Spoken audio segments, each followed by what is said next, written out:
બસ અત્યારે ગાડીમાં વિચારતો હતો, જિંદગીમાં આપણે કેટલી નાસભાગ કરીએ છીએ નહીં? અમુક ટાઈમે ટ્રાફિક જેવું બધું લાગે છે, કંટાળાજનક. માન્યું કે જિંદગીમાં અત્યારે ઘણું બધું ખરાબ ચાલતું હશે. કદાચ કોઈને રિલેશનશિપમાં પ્રોબ્લેમ હશે, કોઈને વ્યવસાયમાં પ્રોબ્લેમ હશે.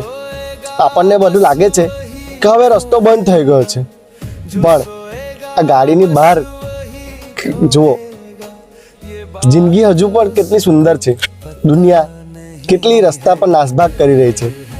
એટલે આપણી સાથે જે દોસ્તો છે એની સાથે હસી મજાક કરો, પરિવાર સાથે રહો.